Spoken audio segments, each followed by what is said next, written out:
ne vem, stvari v usta dajati, ne, pač, ker je bila ta faza, ker res dajo vse v usta, sem najskrat tako, nisem, ne da, ne, seveda mu nisem pustila nekih mehkih stvari, ki bi ga lahko zadušile, ampak tako je pa pojedel en kup ene svinjarije. In potem napisala seznam stvari, ki jih potrebujem in na tem seznamu je bilo mogoče, ne vem, 7 stvari, sem si mislila, a se ti hecaš, ne, jaz rabim ful več stvari, sploh zdaj, ko si mi vse stran pametala. Ja. Ampak v resnici od takrat naprej nisem ene stvari več pogrešala, ne.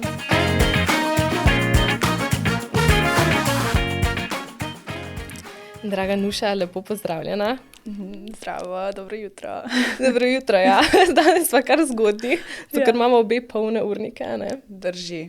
Se pa druživa danes ob skodelici čaja, ker si mi zaupala, da kavice ne piješ. Ne, že res dolgo, ne. V srednji šoli sem sicer jo, ker pač je bilo treba nekako, se vklopiti v družbo, a ne. Potem sem pa ugotovila, da obstajajo tudi druge pijače, ki jih lahko človek naroči in od takrat naprej ne pijem več kave. To imaš pa prav, se mi zdi, je velika večina ravno takrat v srednji šoli začela piti kavice. Ja, mislim, da res, ker pač ja, tista kava pred šolo ali pa po šoli, a ne, za nek drugačen bonding, ki ga mogoče med poukom ne moreš izvesti in potem, ja, sem kar avtomatsko, vsi so naročili kavo in sem jo še jaz do nekega trenutka, ko sem bila tako, jaz ne maram sploh tega okusa kave. Ja, sploh ne? Ne, ni mi zelo mi prija von, res je rada skuham, ampak ne, okusa pa ne maram. Tako da za obiske jo skuhaš, povohaš, to je to. Tako. Kako pa drugače potem izgledajo tvoja jutra? Jaz bujam se, odkar imam sina okrog 6, ne. Prej kot kasneje. Potem pa se počasi odpraviva k zajtrku, jaz pijem mačo običajno zjutraj ali pa čaj, odvisno od razpoloženja in potem se tako počasi prebujava, ker toliko pa je uvidevan, da če me že dvigne iz postelje ob 6, se potem vsaj malo sam zaigra, pa jaz v bistvu lahko v miru sestavim satelite in razmislim, kako bo potekal dan.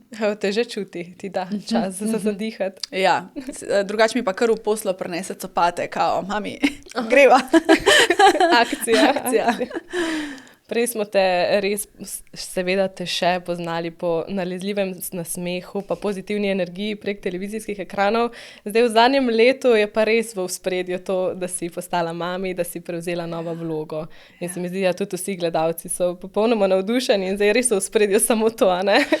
To je pa res, ja. Mislim, tako kot verjetno bi vsaka mama znala povedati, neke prioritete se ti totalno obrnejo. In čeprav sem jaz vedno razmišljala v smeri, da pač otrok ne sme toliko poseči v družinsko življenje, da bi se ti ves čas prilagajal njemu, ampak ga je treba čim prej njega v bistvu začeti navajati, da se on prilagaja družinski dinamiki. Čisto na začetku seveda to ni možno, ne? Tako da zdaj počasi prihajamo v to obdobje, ko nam sledi, ne? Ko se lahko on prilagaja nam, seveda ob tistih njegovih zmožnostih, ne. Še vedno mora spati, pač, ker ko je zaspan, Bog ne daj, da se komu prilagaja, se vsi njemu prilagodimo, samo da on odspi. Ampak ja, je pa že lažje. Verjetno je res, da v prvem letu je bolj to prilagajanje njemu, potem pa se začne neke rutine, pa zdaj tudi vrtec, kot si povedala. Ja, res je, ja. Tale vrtec kar olajša stvari. Čeprav tudi tukaj sem bila tako, težko sem ga dala v vrtec, težko sem ga v bistvu dala iz rok, v smislu, toliko sem uživala to leto z njim, da sem pač hotela kar nadaljevati, ne. Mislim, da si celo v enem intervjuju rekla, da je bilo to najlepše leto v tvojem življenju. Najlepše leto v mojem življenju. Res, daleč, pa imam v bistvu kar lepo življenje, Ampak to pa res mi je dal ene druge dimenzije, ki jih prej nisem poznala. In sem res uživala. In je bilo težko v bistvu iti nazaj v ta svet, služba, opravki, ne vem, zdaj, ki je v vrtcu, je mogoče lažje, ampak preden sva dobila vrtec, je bilo veliko enih usklajevanj, kdo bo z njim, ne. Ja, ni bilo najbolj lahko, ampak mislim, da to damo vsi starši česti na neki točki, pač se otrok mora toliko samosvojiti, da gre v vrtec. Jaz mislim, da njemu tudi zelo prija to, ker je družaben otrok in ima rad družbo. Meni pa v bistvu šele zdaj vidim, tudi paše to, da on v vrtcu, ker vem, da se ima lepo, jaz pa v tistem času res veliko naredim, ker drugače ne bi, To je potem čas za vaju. Ja.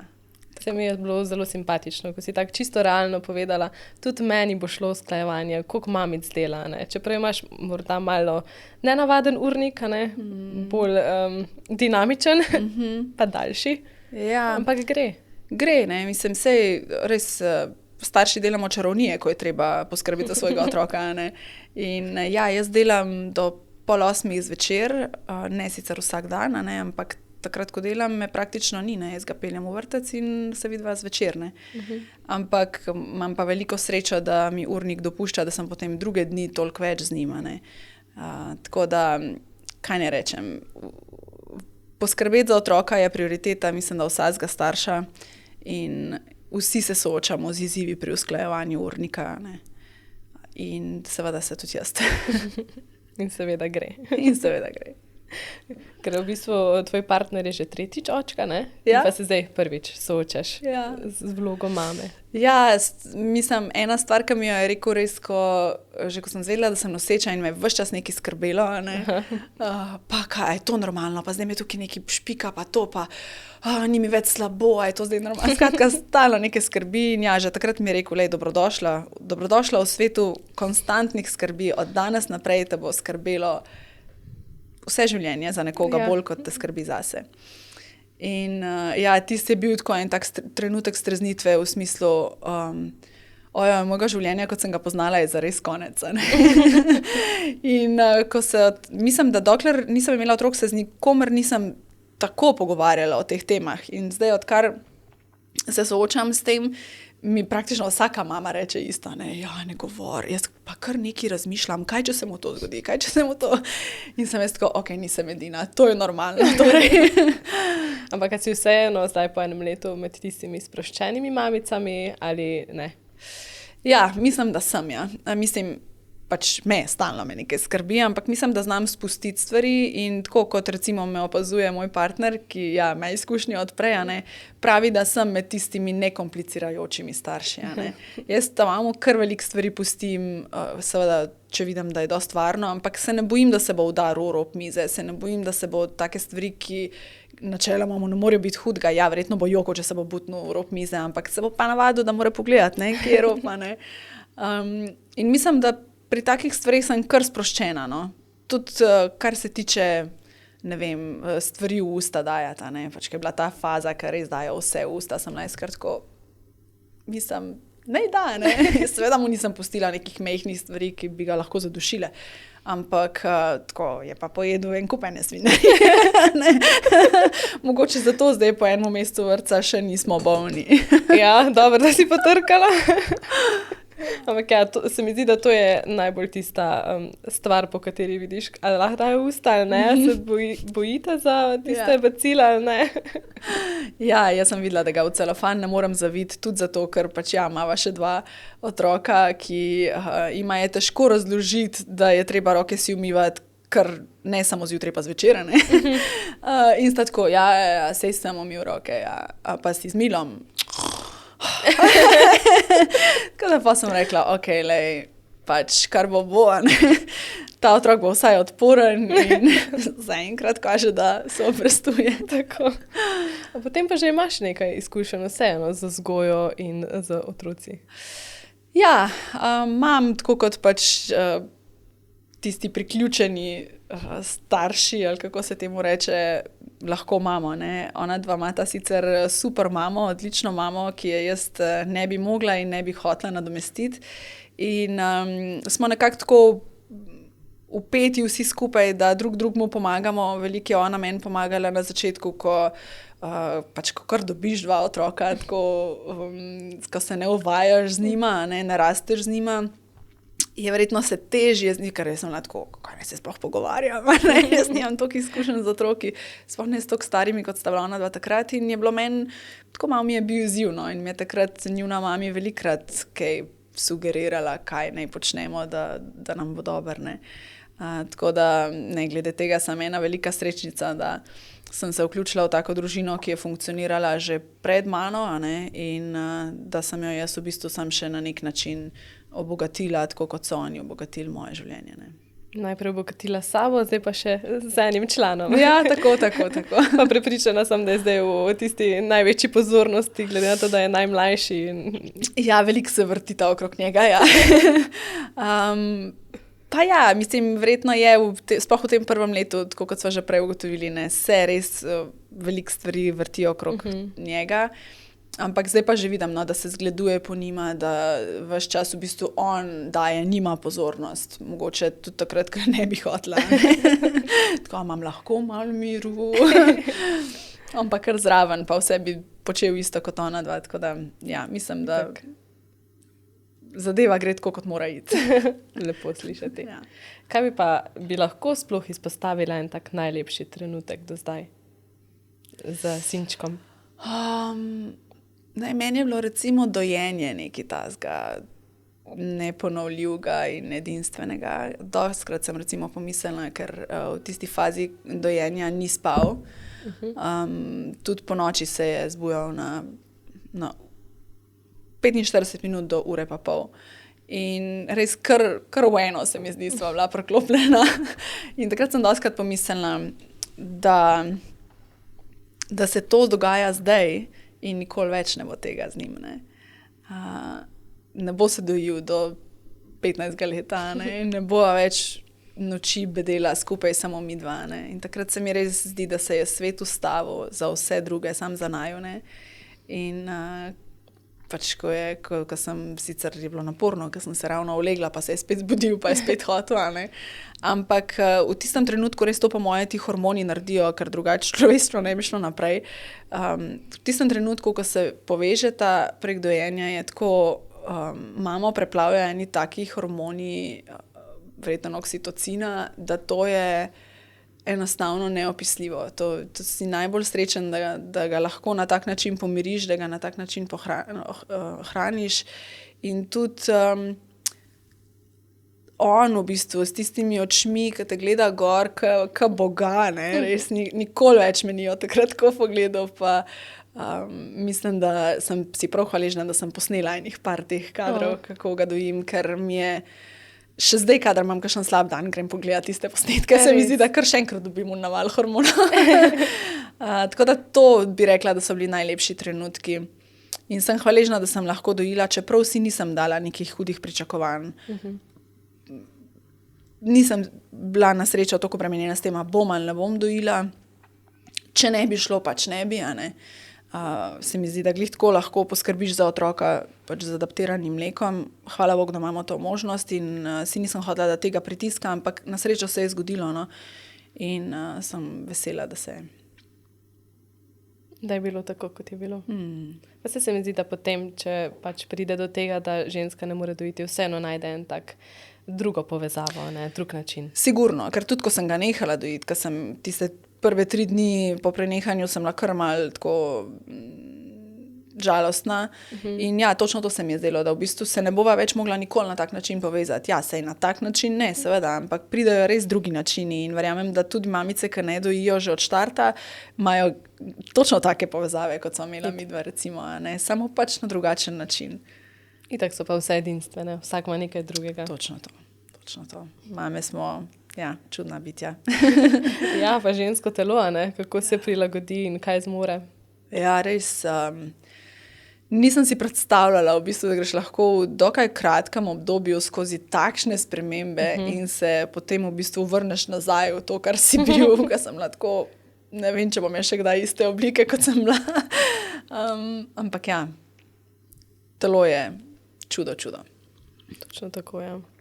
Ker tudi ravno to pravijo, ja, da kako je v bistvu, če rečeš 9 mesecev dolga doba, ampak v bistvu pa verjetno gre tako. 1, 2, 3. Ja, v prve 3 mesece itak v bistvu si še malo tako z rezervo, a ne upaš, da bo vse v redu in tako potem drugo tromesečje, ko itak vsem poveš in imaš še en kup enih preiskav in ne vem kaj, gre tudi ful hitro. V bistvu se načeloma res mogoče vleče bolj zadnji mesec, a ne. Ko že čakaš. Ja. Pa še dokler si itak v službi, se mi zdi sploh ne moreš čisto zares uživati te nosečnosti, a ne. Šele pol, ko jaz sem se ful bala, da bom v bistvu glih končala službo, se pravi začela porodniško in da bom šla kar takoj roditi. Res. Jaz sem bila tako, ne, prosim, lahko skoristim ta čas zdaj, a ne. Tako da me je malo počakal, ja. Je bilo pol 1 mesec? Ja, malo manj, ampak ja. Dovolj, da sem vse pripravila in da sem sebe pripravila. Tako da, ja. Lepo. Drugače si svojo družino tudi zelo povezana? Pa prihajaš iz Dolenjske, kar marsikdo ne bi rekel, zato ker smo te navajeni v lepi slovenščini govoriti, ampak vseeno ste znani po svojem naglasu. Ja, meni dostikrat ljudje rečejo, ko mi zazvoni telefon in se javim, da že po prvi besedi vejo, da me kliče nekdo od doma. Ne? Ja. Ker v bistvu takoj spremenim štimungo. In ta naglas te res nekako potegne. No? Saj se mi zdi, da imamo vsi, ki govorimo v narečju, isto težavo. Mislim, težavo. Vse ni težava v resnici. A ne? Nas potegne, ko govorimo z nekom, ki govori naš jezik. Ja. Dober, čeprav moj brat, ki je bil večino življenja v Ljubljani, jaz sem se večino življenja vozila, ne, sem šele zadnja leta v Ljubljani, on recimo zavija non-stop, ne, njega se ne da lepo kulturno naučiti govoriti, ne. Ja, jaz pa sem v bistvu vedno znala nekako preklapljati, mogoče tudi zato, ker sem že zgodaj začela delati na radiju, pa sem takrat bila še bolj pozorna na to, potem pa ja, televizija ti pa tudi ne pušča ravno prostora, da govoriš po domače, ne. Ampak znam pa. Znam pa zelo zavijati. Ne bom te zdaj tule, da povej kaj, ker vem, da so te to že tudi v preteklosti, ja bi povedala, kaj po dolenjsko. Ja, sej, mislim, navajam kaj b, ne. To pride, ko me kdo pokliče, ne. Od mujah domačih. Okay. Kako pa je izgledalo, kaj je tvoje otroštvo? Kakšna je bila majhna Nuša? Ja, majhna Nuša je bila taka pridna deklica. Nisem imela rada pozornosti, ali pa tako bom rekla. Imela sem rada pozornost, ampak nisem je znala sama najti, ali pa nisem jo želela sama najti. Vedno sem čakala, da bo nekdo rekel, no, Nuša, pa dej ti, ne vem, povej tole, preberi pred razredom, ne vem, karkoli. Potem je bilo okej. Potem je bilo okej, ja. Sicer sem čutila tako tremo, a ne, ampak sem v bistvu rada nastopala. Vsa nova leta sem imela doma to je bil cel zabavni večer. Ne. Včasih smo gledali Marija za novo leto, ampak ne pri nas. Ne. Pri nas je bil šov pač moj, ne. Koreografije, plesne točke, mami mi je zašila ne vem, 5 različnih kostumov, da sem se bolj preoblačila, ja, in kar so mi dali, so mi pustili, da sem se izživela. Ampak sem pa vedno imela, dobro, pred domačimi ne, ampak tako spomnim se recimo svojega nastopa v glasbeni šoli s kitaro, ki je bil cela polomija, ne, ker nisem znala nadaljevati ene pesmi. Na sredini sem se ustavila in nisem vedela. Pa sem imela note pred sabo, pa jih sploh nisem znala prebrati, tako totalen blackout sem dobila. In potem sem začela še enkrat znova in na isti točki spet. Ne, konec.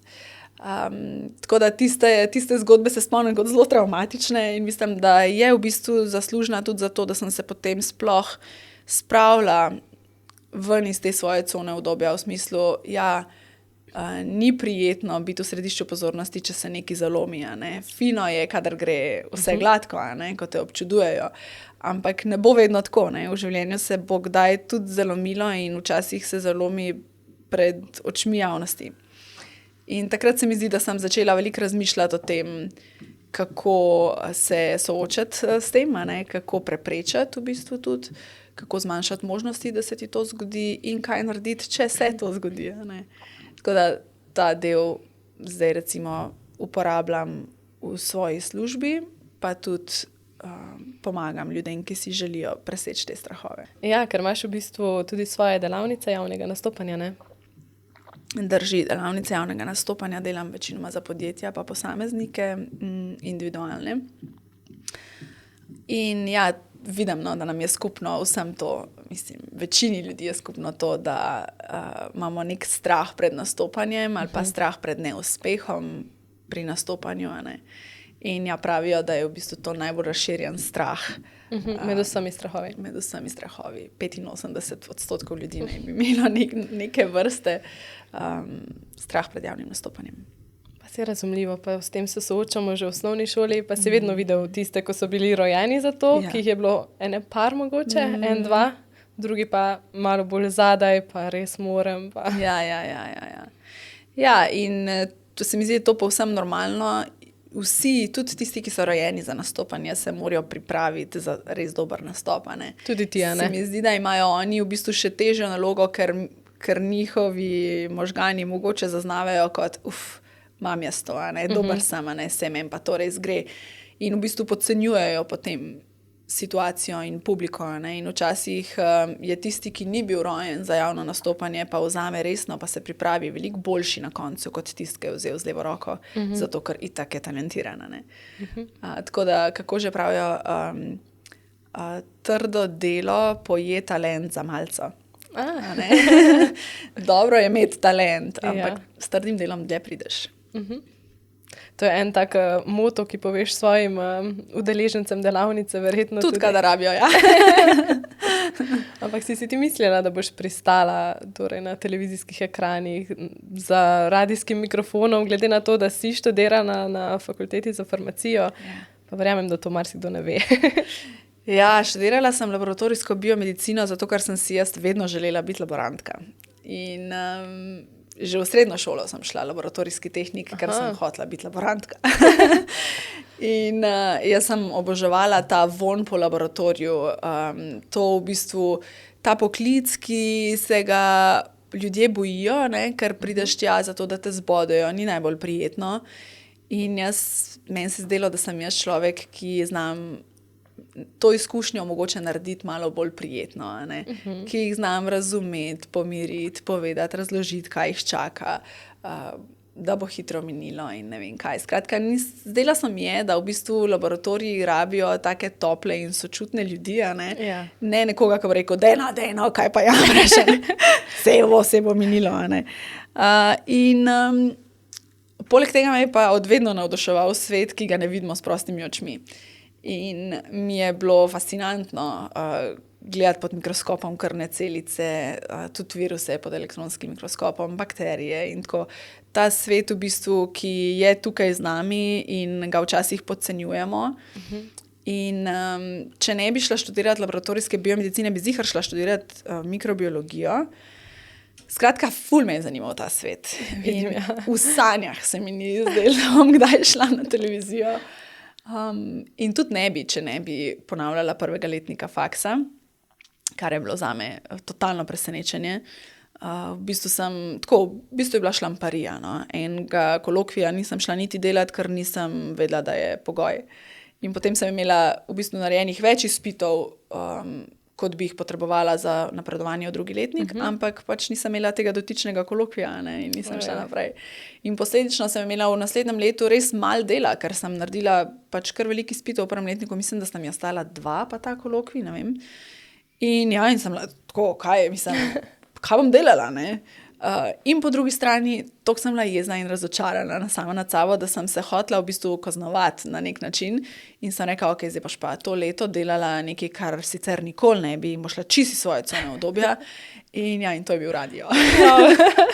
Kdo bi rekel? Ja, tako. In potem sem iz radia v bistvu šla direktno na televizijo in v resnici razen obvezne prakse in tega nisem nikoli potem delala v laboratoriju. Aha, ok. Končala si pa vseeno študij? Ja, končala pa sem, ja, to pa sem. Ne, to si pa, mislim, niti doma mi ne podpustili. Tako to sem mogla narediti.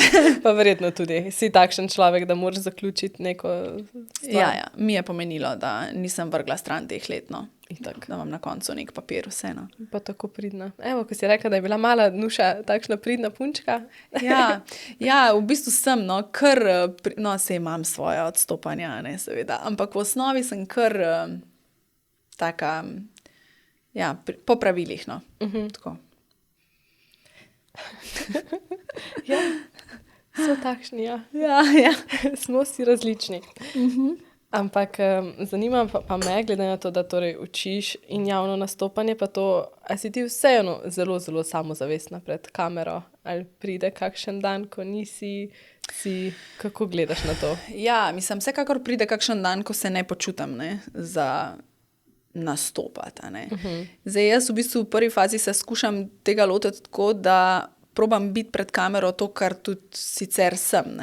Ker ja, seveda nimaš vsak dan za biti, ne vem, najbolj zabaven in najbolj nasmejan in ne vem kaj še vse, ampak če si znotraj sebe lahko to, kar si, na kameri, je veliko lažje. Zdaj, jaz ne morem iti v službo pa ne vem, na ekran čist slabe volje pa pustiti, da se to vidi. Ampak si pa pustim ves čas te svoje nianse v smislu, ja, kakšen dan sem pa bolj umirjena. Še vedno bom naredila stvari tako, kot je treba, ampak bom to, kar sem. Jaz tudi pri ljudeh, ki jih jaz učim, ne iščem nečesa, kar oni niso. Jaz želim iz njih izvabiti to, kar oni so in mogoče, ne vem, samo malo okrepiti, potencirati, skorigirati in tako, Ker včasih mi kdo reče, ampak jaz nisem tak nastopač, Ja, v redu, sej ti ni treba biti, sam pred kamero moraš to pa to povedati, zato ker ti praviš, ne moreš, ti ne rečem jaz, ampak on mora, ali zaradi posla, ali ne vem, bilo kakšne razloge imajo, ali so na taki funkciji, da morajo sem pa tja kdaj nastopati, in jaz vedno skušam skozi njih v bistvu najdeti tistega, ki bo lahko nastopal v danem trenutku. Se pravi, jih ne učim, da so nekaj, kar niso. In isto poskušam jaz pri sebi najdeti. Zdaj, seveda, trema pride v vsakem primeru, če se na njo ne pripraviš. In ja, tudi jaz po tolikih letih, ne vem, koliko sem, 15 let sem na svetu, še vedno imam kdaj tremo, če je ne naslovim v štartu, se pravi, če ne rečem, ok, pripravljena sem, tole imam čisto pod kontrolo, tukaj bomo mogli malo improvizirati, ampak ja, tudi leta izkušenj naredijo svoje tudi pri improvizaciji. In se mi zdi, da v bistvu ljudje delajo največjo napako, ker mislijo, da sem jaz, recimo, tudi moji gostje, ki pridejo v svet, da sem jaz čisto sproščena in da pač taka sem, ker sem tako navajena. Ne, sam jaz se znam pripraviti na to, kaj me čaka, in zato ti ne rabiš imeti nič večje ali pa manjše treme, ker včasih kdo reče, da imam še večjo tremo, ker vidim, da je vi nimate. Ne, sam deva mi dva pol skupaj narediti, mogoče kakšno vajo, pa se bo skupaj pripravila na to tremo, pa bo mogoče bolj obvladljiva, mislim, sigurno bo bolj obvladljiva. Ljudje se mi zdi podcenjujejo način priprave na nastop, v smislu, vedno imamo vsi v glavi samo vsebino, kaj moram povedati, da ne bom pozabil ali pa da ne bom narobe povedal. Ampak to je v resnici najmanjši procent, ki je pomemben za dober nastop. Vsebino si ljudje zapomnijo daleč najmanj. Najbolj si bodo zapomnili govorico telesa in vaš glas. Če znate to dvoje obvladati, bo vaš nastop bistveno boljši, kot pa če se boste fokusirali samo na to, kaj morate povedati. Pa tudi neka energija, ki jo dobiš od nekoga, Ja, vsekakor. To je tako vse povezuje in govorico in glas. Ja. To si potem zapomniš, ja. Ja, govorica telesa je v resnici res, tako se mi zdi, če znamo to obvladati, lahko prvič, izvrstno manipuliramo, česar načeloma nočemo spodbujati, ampak ja, mislim, najboljši lažnivci, so tisti, ki obvladujejo svojo govorico telesa, hkrati so pa tudi najboljši javni govorci tisti, ki obvladujejo govorico telesa. In jaz grem bolj v to smer. Kako pa izgleda tvoja priprava v službi? Ja, najprej res vedno poskrbim za vsebino, ker brez tega težko karkoli povem. Tako da to mi pomaga ekipa, naredimo skupaj oddajo, potem pa se pripravljam tako, da diham, globoko diham, da razmigam svoje obrazne mišice. Pevci imajo te vokalne vaje, jaz imam bolj, pač ne upevam se. Vseeno malo usta in zaradi izgovarjave verjetno. Tako, lažje steče in tudi, ko dobiš malo adrenalina, ti te mišice še sploh zakrčijo. In če nisi prej razgiban, se hitro pojavijo napake, ne? In je clanja in nepravilne izgovarjave in ne vem, kaj še vse. Ne? Tako da to delam konstantno, pred vsako. Po tolikih letih. Ja, zato ker je to res ena, mislim, tudi športnik ne gre nikoli, pa leta in leta tekmuje, pa nikoli ne bo šel neogret, a ne, v tekmo. Tako da jaz mislim, da je to isto. Glede na to, da si tako vpeta v medijski svet, pa imaš še kakšne želje, cilje, ki jih želiš doseči v novinarstvu, recimo, ali pa v svoji karieri? Ja, mislim, nekako logična želja bi bila iti z novicami v prime time, ne? Se pravi, vdajo ob 7. To sicer ni v mojih rokah, a ne? Ampak imam načeloma tako željo v resnici ustvarjati ene mogoče malo bolj pogovorne stvari, a ne? Pa niti nisem prepričana, če je toliko nujno za televizijo ali pa mogoče bolj za te videe on demand ali Voyo konkretno v naši hiši, a ne. Ampak to so take stvari, ki če se bodo zgodile če se ne bodo pa tudi ampak to vidim recimo znotraj tega, kar zdaj počnem, da bi še lahko, a ne. Drugače pa meni svet načeloma zelo ustreza. Seveda bi si želela, da bi imeli še več novinarjev, pa da bi lahko naredili še boljše zgodbe, ki jih mogoče zdaj kdaj tudi ne moramo, ker nimamo dovolj ljudi. Ampak, ja, in mislim, da ima svet še veliko rezerve, no, da se še veliko narediti na svetu. Ampak, kar se tiče mojega vodenja, no, bi pa rekla to, ja. Mogoče kakšno pogovorno oddaja. Mislim, da bi ti to šlo super. Glede na to, da imaš tako prijazno energijo in se mi zdi, da že zdaj gledalci to v tebi opazijo, ne? In tako imaš goste tudi v studio. Mislim, da bi ti to šlo, no. Bomo videli. Pustimo se presenetiti. Ni to verjetno takšna skrita želja, pa niti to, da greš v poročila ob 7. Mislim, da je to eno tako logično napredovanje, ne? Mislim, če bi rekla, da nimam takih ambicij, bi se lagala, ne? Ampak to je tako, kot nekdo, ki nastopa na državnem nivoju, pa bi rekel, ne, nikoli nimam želje iti na svetovno prvenstvo. Zakaj se pol trudiš, ne? Ja. Tako da ne, niso to neke skrite želje, ampak niso pa spet, mislim, se mi pa ne bo porušil svet, če se ne zgodijo. Tako. Je pa videti, da imaš res to rada, kar delaš, glede na to, da če razmišljaš več let naprej, ne, da bi še vedno sedela na tistem stolčku. Ja, rada imam to, kar delam. Ja, v bistvu mi omogoča veliko svobode, tudi kar se izražanja tiče, ne.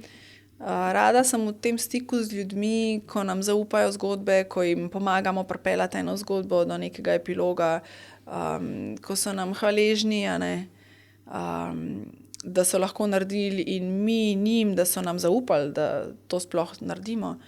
Rada imam ljudi, ki se tako ustavijo kdaj na ulici, pa ravno zadnjič sem eno gospo srečala, je rekla, že 10 let nisem bila v Ljubljani in zdaj tukaj iščem dramo in sprašujem, koga naj vprašam, kje je in ravno na vas naletim, ne.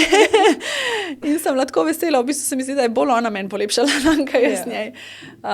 Tako včasih so ti stiki z ljudmi lahko zelo, zelo tako izpopolnjujoči. Mislim, da se tako dostikrat pozabim v bistvu, kakšen stik imamo v resnici, ker jaz njih ne vidim in si kar mislim, sej me ne jemljajo tako osebno, pa pol, ko se srečamo, vidim, da v bistvu je ta urica druženja vsak dan nam veliko pomeni, njim in meni, no. Ja, itak, ker kot gledalec imaš nek drugačen občutek, ko gledaš televizijo, se počutiš malo bolj povezano. Ja. Za tebe pa verjamem, da ne, glede na to, da gledaš tam boks, pa v bistvu svoje sodelavce, ne. Ja, sej zato mi v bistvu toliko pomeni to, kadar mi povejo, a ne. Ne toliko zato, da vem, da me gledajo, ampak tako, da v bistvu, da vem, komu sploh govorim, a ne. In potem včasih se spomnim teh ljudi, ki mi povejo, ki recimo, ne vem, recimo, gospa iz Slovenj Gradca mi recimo pove eno zgodbo, eno zgodbo, da ne vem, me je v težkem obdobju, ko je bila na bolniški, ni mogla nič drugega delati, je skozi gledala televizijo in da je takrat začela v resnici gledati svet. In zdaj recimo, če imam zgodbo iz Slovenj Gradca, se jaz spomnim na to gospo, ko govorim, ne, sej ne morem se povezati z njo, pa ne morem ji reči, ne vem, gospa, tole je za vas. Ampak tako pomislim, ne, če gleda zdaj in če bo videla, da je zgodba iz njenega kraja. Zelo lepo. Ja.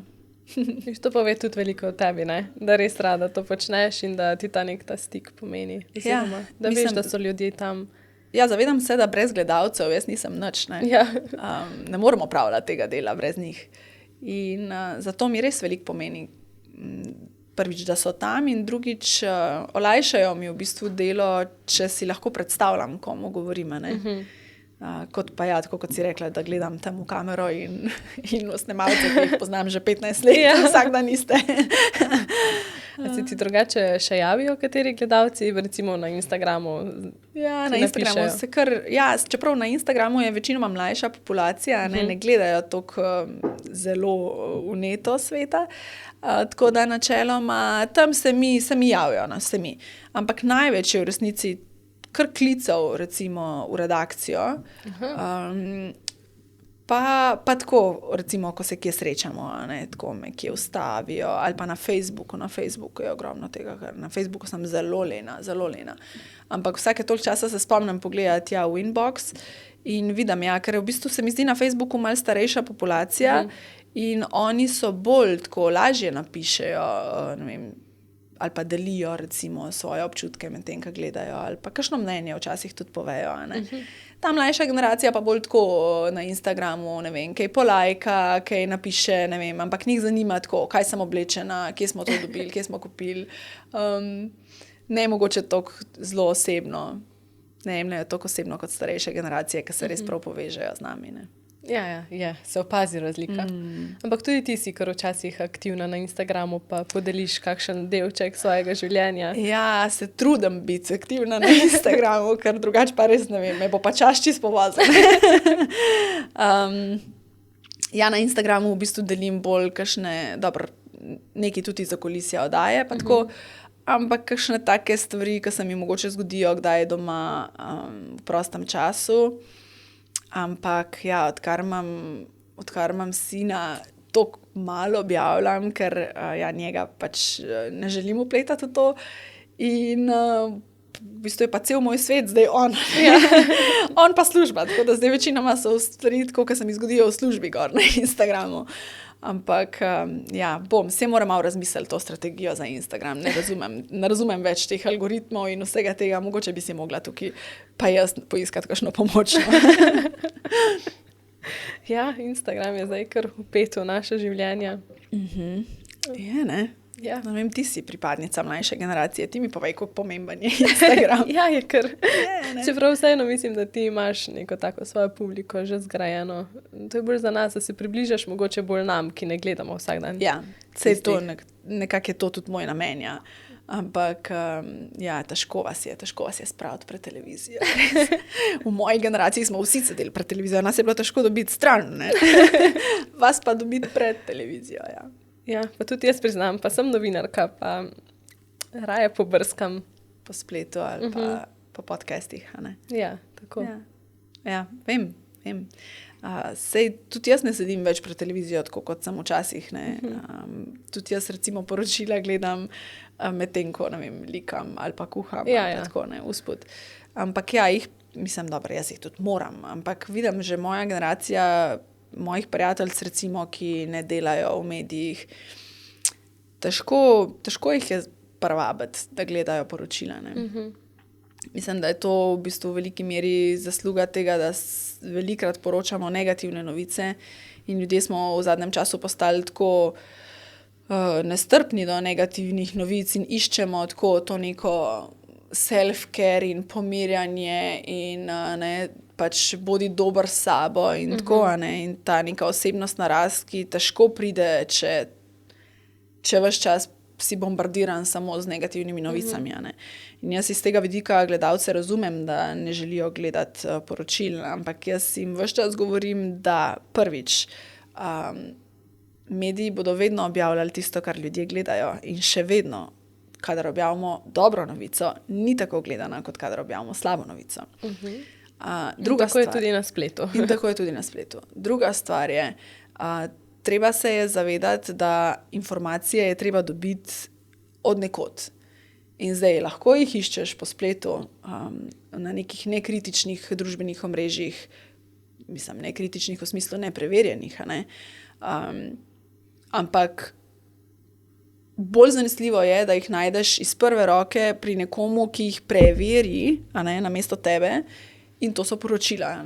Mi veliko energije namenimo v to, da so informacije, ki jih damo, kredibilne. In zdaj, če bomo vsi neka neizobražena, nerazgledana bitja, nas bo vsakršna oblast vodila na svoj mlin.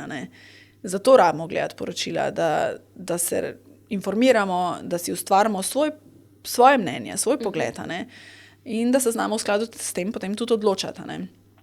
In seveda sem pa velik pristaš tega, da poskrbimo za svoje dobro počutje.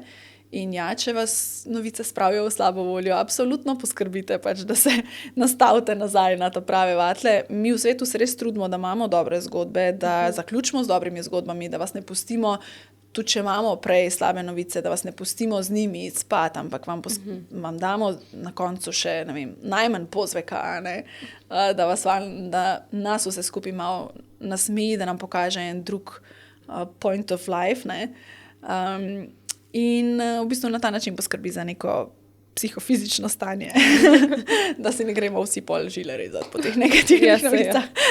Pa spomnim se, da si proti enkrat pod eno objavo napisala, pa obljubim, da imam danes tudi dobre novice. Ja, ker včasih jim je treba prav povedati, sej ne bo sam slabo, ampak če pa natizam samo dobre novice, pa presežem, da ne bodo prišli tako gledati, kot če rečem par slabih in pa rečem na koncu, ok, imamo tu dobre novice. Ja, ne vem, mislim, večni fenomen, res to. Kaj gledajo ljudje in kaj potem govorijo, da bi radi gledali. To je res, isto na spletu, Kaj objavljate, v bistvu so ravno tiste novičke najbolj klikane, za katere naj bi bile čudne in clickbait in vse to, Ja. Žal. Ja. Prej si pa omenila malo tudi svoje modne odločitve in res je, da kar izstopaš, vedno si lepo urejena, oblečena. Ali lahko tudi ti imaš svojo besedo pri tem, kaj oblečeš za na televizijo, ali se vaš okus tako dopolnjuje? Zdaj naša stilistka za informativni program na Pop TV-ju in Kanalu A je Barbara Žgalin in ona pravzaprav določa, kaj bom oblekla.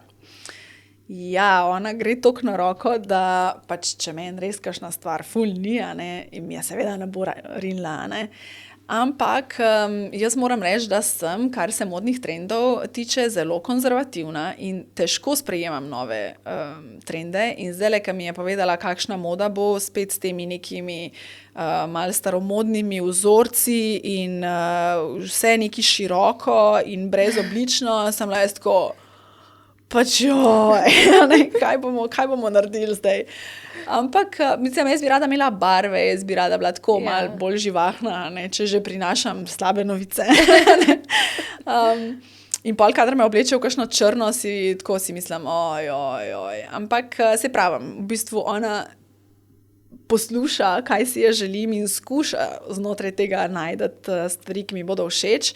Ampak jaz se zavedam, da je ona tam stilistka in to je njen poklic in to je njena naloga v končni fazi, da me obleče. Če bi menili, da se jaz znam sama obleči, verjetno ne bi imela stilista. In ne samo jaz, nasploh. Obstajajo z razlogom različni poklici in različne naloge znotraj podjetja in njena je, da nas obleče tako, kot je treba. In jaz se v bistvu ne pritožujem. Jaz zelo malkrat rečem, tole mi ni všeč, pa mi kdaj tudi ni. Ampak jaz sem tam zato, da povem novice in če me glih kaj ne žuli, preveč stiska, ne vem kaj, da omejuje to, kako bom jaz dostavila novice, to ni več moja stvar. Ona meni da, jaz to oblečem in to je to. In potem se velikrat zgodi, da recimo pridem v redakcijo ali pa na Instagramu berem odzive ljudi, ki rečejo, wow, koliko si bila pa danes lepa. v nečem, kar jaz nikoli ne bi dala na sebe. Se pravi, toliko različne okuse imamo, da če bi jaz poslušala samo sebe, bi tudi zadovoljila sam sebe. Tako da jaz se prepustim. Jaz rečem, Barbara, to je tvoje delo. In ona potem naredi in jaz odvodim. In to je to. Pa je bila že kakšna taka stvar, ko se je joj, to pa ziher ne bom oblekla, pa te je potem prepričala in pa si bila, ok, mogoče je pa v redu. Ne, če rečem, to pa res ne bi, mi ne da. Če pa nisem čist prepričana, pa rečem, a se ti res zdi, a tole. Pa reče, no, daj probiva, pa bo pol videli. In pol, ko imam ti dan oblečen, moram reči, da nikoli še nisem rekla, tega ne bom nikoli več imela. Vedno pol, ali vidim, da ni tako slabo, ali na kameri izpade boljš kot sicer, ali me tako kdo pohvali, pa si rečem, ok, no dobro, v redu. Tako da ne, nikoli mi ni bilo zelo neprijetno, recimo. Potem se tudi kakšen styling ponovi? Ali pa drugače skombinira? Vse ponavljajo, načeloma, mislim, veliko si sposodijo, se pravi, to vrnemo in se ne ponovi, ampak večino stvari pa imamo pač kupljenih in jih krožimo in jih sam različno kombinira z različnimi stvarmi in jaz mislim, da je to tudi z nekega vidika trajnosti veliko boljšno. Zagotovo, ja. Tako da imam ene obleke, ne vem, verjetno ne pretiravam, če rečem, da jih imam 7-8 let, recimo, že iste. Pa ne vem, če to gledalci glih opazijo, da ne. Mislim, da jih zna tako dobro skombinirati, pa tudi, se jih imamo tudi doma, v garderobi, stvari več kot za 3-krat, upam. Ja. Tako da ne, jaz se s tem nič ne pritožujem. Meni se zdi to v bistvu fino, da stvari krožijo. Kaj pa doma si tista, ki ima ful veliko omaro?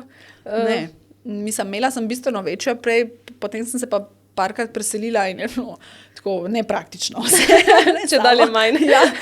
Tako da zdaj imam v resnici dosti majhno omaro, pač en ta del v drsni omari in tam imam vse letno in zimsko. Redno mečem stran, česar mečem stran, podarim, dajem stran, česar nisem nosila. Rada imam tako, da diha omara, da ni preveč, pa da vidim, kje imam kaj, da je tam nekje zadaj ena oblekca, ki je sicer dobra, sam ne pride na vrsto. Nimam tega in tudi tako sem v zadnjih letih zelo zamenjala s pomočjo Barbare, stilistke službene, to mentaliteto v smislu kupuj premišljeno, preudarno, ne impulzivnih nakupov, ne samo zato, ker je v akciji, ker je poceni kakorkoli, ampak res vedno z nekim načrtom kombiniranja in zato imam zdaj veliko manj stvari, pa tudi moram reči, da se ne branim second hand nakupov. Všeč mi je ta logika pravzaprav, da krožijo obleke med nami, da če tebi ni več všeč, meni pa je, da mi to pač prodaš po znižani ceni in jaz tako naprej, ker imam v bistvu vsakič malo slabo vest, ko kakšna oblačila, ne vem, če bi jih mogla stran vrči, no, se jih ne vržem. Ampak tako mi je malo, zakaj sem to sploh kupila, če sem 3-krat sem oblekla, no? Tako, ni mi okej. Tako da zdaj pa se mi že leta ni zgodilo to, da bi kakšno stvar kupila samo za parkrat obleč in imam leta in leta enako omaro, ki jo v bistvu pol sam dopolnjujem s čem in tisto, kar je šlo ali ven iz mode, ali mi ni več všeč, podarim naprej. Čeprav trendi se pa vračajo, ne? Ja, v bistvu bi mi najbolj koristilo, če bi nekje imela eno garažo, v katero bi tako shranjevala te stvari, in potem sam reciklirala, ampak ta garaža je v resnici moja mami, ker njej jaz v bistvu tisto, kar sumim, da bi ona lahko predelala, dam njej in ona iz tega naredi ali za vnuke za obleč neke druge stvari, ali zase kaj za obleč. Skratka, ona to predrugači, se šije nekaj novega in pol mi reče, a veš, a se spomniš, to so tiste tvoje hlače? Pa gledam, nečakinjo, ki ima zdaj oblekco iz tega narejeno, recimo. Tako, ja, okej, mislim, mi je všeč, da se tako uporabijo stvari naprej, veliko pa podarim tako izven družine. Lepo je. Evo, da kroži. Ja, da kroži, ja, točno to. Lepo je stilistka naučila, pa verjamem, da ne samo tebe. Mislim, če imate priložnost, si najet enkrat stilistko, da pride v vašo omaro Ja. Boli. Ja. Ampak to je en tak res shift v mentaliteti, ki se zgodi, kar naenkrat vidiš, koliko enih stvari ne rabiš in v resnici, koliko enih stvari bi lahko imel, če ne bi sprejemal tako nespametnih odločitev in kupoval kar vse pa vprekne. Ker je znižano. Ker je znižano, točno to, ker vsi smo šibki na to. Vprašanje, če je res kaj nižja cena. Ja. Ampak v vsakem primeru kupimo kar nekaj impulzivno in potem v bistvu na račun tega nimamo ene stvari, ki bi mogoče jo res si želeli, pa bi nam res bolj prav prišla, kot pa še 36 majčka. Se strinjam, ja. Ja. Mogoče vsak malo premislil o tem, tudi jaz. Ja. Mislim, res jaz, odkar je Barbara prišla v mojo omaro in mi zmetala ven več kot pol stvari, in potem napisala seznam stvari, ki jih potrebujem in na tem seznamu je bilo mogoče, 7 stvari, sem si mislila, a se ti hecaš, jaz rabim ful več stvari, sploh zdaj, ko si mi vse stran pometala. Ja. Ampak v resnici od takrat naprej nisem ene stvari več pogrešala. In pa si rekla, zakaj mi ni to že nekdo prej povedal? Koliko enega denarja bi jaz pošparala? Ne reš to razmišljati. Točno to, ja. Čas je, da greva na tale najin zadnji del, ker imam par kratkih vprašanj za kratke odgovore. Okay. Da poveš tisto, kar ti najprej pade na misel. Dobro je bilo. Mogoče bom šla ven iz te faze ne intervjujev. Aha, ok. Nas veseli. Ja, luštno je bilo. Luštno sem se imela. Jaz tudi. Zanima me še, kaj najprej pomisliš, kaj te najbolj osreči trenutno? Ja, družina. Že od vedno me to najbolj osrečuje. A imaš kakšno šibko točko? Nepotrpežljiva sem. Pa šibka točka, kaj bi še lahko bila moja šibka točka?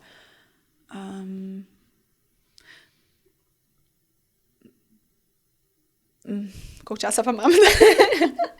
Ali so to kratki odgovori? Šibka točka, ja. Nepotrpežljiva sem. Pač v vseh možnih oblikah. Tako, vse hočem takoj, ne pustim, da stvari dozorijo. Ker tako v bistvu nastradam pol zato, ker grem v bistvu še nedozorjena, grem v projekt ali pa v situacijo in sem pol tako, če bi malo počakala, bi se stvari odvile drugače. Kaj te najbolj razjezi? Pa kaj ti gre res na živce? To me pa krivica. Krivica me ful razjezi. Pa tudi v bistvu na cesti se velikrat razjezim. V avtu, ja. Tako se je danes začel najin pogovor. Ja. Ali bi v preteklosti kaj spremenila, ali misliš, da se je vse zgodilo z razlogom? Ja, vse se je zgodilo z razlogom. Nič ne bi spremenila. So bile določene težke stvari, nič ne rečem, mogoče bi spremenila bi tako, da ne bi zgubila ljudi, ki so mi bili dragi, ne vem, v smislu smrti. Ampak vse ostalo, kar je odpadlo ali pa se zgodilo, je bilo pa z razlogom.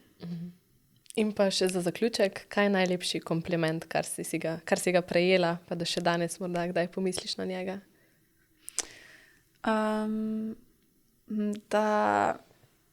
Da se ljudje dobro počutijo v moji družbi. To se mi zdi lep kompliment. Pa da veliko dam. To mi je tudi všeč, kadar mi rečejo. Zelo lepo. Najlepša hvala, lepo sva se imeli, lepo je bilo s tabo poklepetati, pa te še spoznati takole, ne samo preko televizijskih ekranov. Hvala, Živa, tudi meni je bilo lepo.